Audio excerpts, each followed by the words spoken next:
Em 1975, aconteceu uma coisa diferente no futebol brasileiro. Um time não só levantou a taça de campeão, mas ele mudou as regras do jogo para sempre.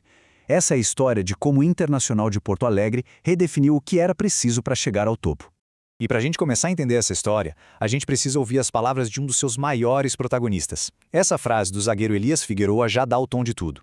Ele não era só um defensor, ele era o dono do pedaço. Então, a grande pergunta é essa, né? Como que um time de fora do tradicional eixo Rio-São Paulo não apenas venceu, mas conseguiu quebrar uma hegemonia e começar uma revolução tática de verdade?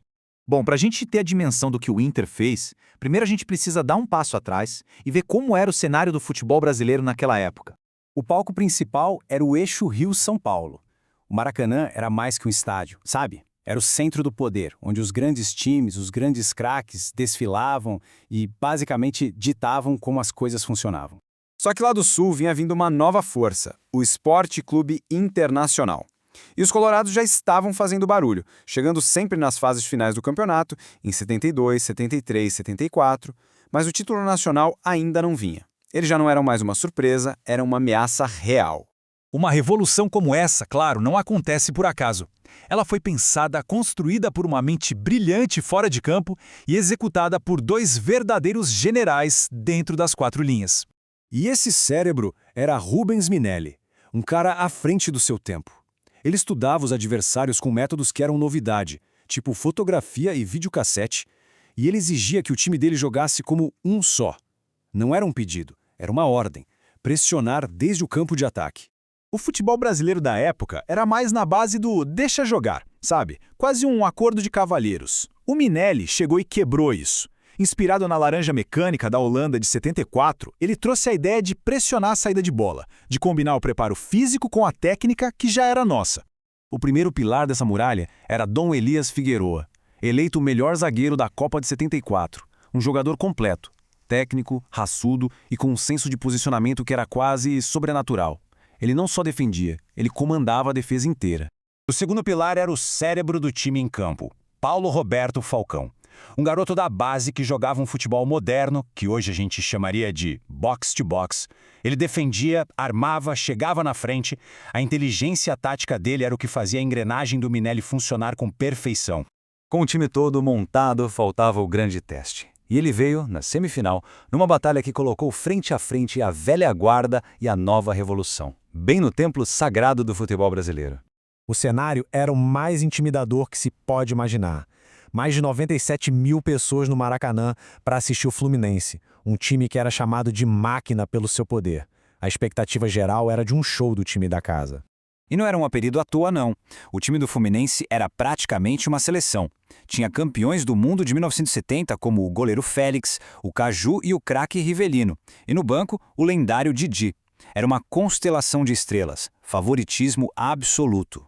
A soberba era clara. O próprio Didi, antes do jogo, deu essa declaração, subestimando totalmente o time do Inter. Mal sabia ele que essa frase viraria o combustível final que os jogadores colorados precisavam no vestiário. Mas o Minelli não foi para o Maracanã para se defender, ele foi para atacar. Ele montou uma armadilha tática. Os atacantes pressionavam a saída de bola e a missão mais importante ficou para o volante Caçapava, anular o Rivelino, e ele fez isso com uma perfeição absurda. E o resultado tático foi um domínio tão, mas tão grande, que esse número aqui diz tudo: 0. Esse foi o número de defesas difíceis que o lendário goleiro Manga do Inter precisou fazer no jogo todo. A máquina tricolor foi completamente desmontada. Com gols de Lula e Carpegiani, o Inter não só ganhou, ele deu uma aula de futebol. Foi uma humilhação tática que calou o Maracanã e avisou o Brasil inteiro que uma nova era tinha começado. A batalha mais difícil tinha sido vencida, mas a guerra ainda não tinha acabado. Faltava um último passo, agora em casa, para a glória definitiva.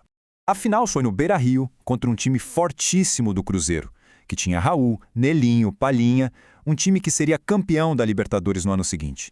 O clima era tenso e a tarde, cinzenta e nublada, parecia um espelho da dificuldade daquele jogo. E então acontece o momento que virou lenda. Aos 11 do segundo tempo, Valdomiro cobra uma falta. No meio daquele céu todo fechado, um facho de luz, um único raio de sol, rasga as nuvens e ilumina um ponto na área. E lá, como se estivesse predestinado, estava ele, Figueroa. Ele sobe, mais alto que todo mundo, e de cabeça marca o gol do título. Nascia ali a lenda do gol iluminado. Essa citação do músico Cledir Ramil resume perfeitamente o sentimento. Para a torcida colorada, aquilo não foi só um gol, foi um sinal, um momento quase religioso que coroou uma campanha que já era histórica. O apito final confirmou o título, mas o impacto daquela conquista iria muito, muito além de levantar um troféu. Aquela taça de 75 representou a quebra de uma hegemonia, tanto geográfica quanto tática. Pela primeira vez, um time gaúcho era campeão brasileiro, e afinal não teve nem carioca nem paulista. O Inter de Minelli provou que o coletivo e a tática eram armas tão fortes, ou até mais, que o brilho de um craque sozinho. E fica essa reflexão pra gente. A glória daquele time tá só no troféu inédito ou no fato de que ele mudou para sempre o jeito de pensar e de jogar futebol no Brasil? Uma revolução que começou lá no Sul e foi consagrada por um gol que parecia ter vindo direto do céu.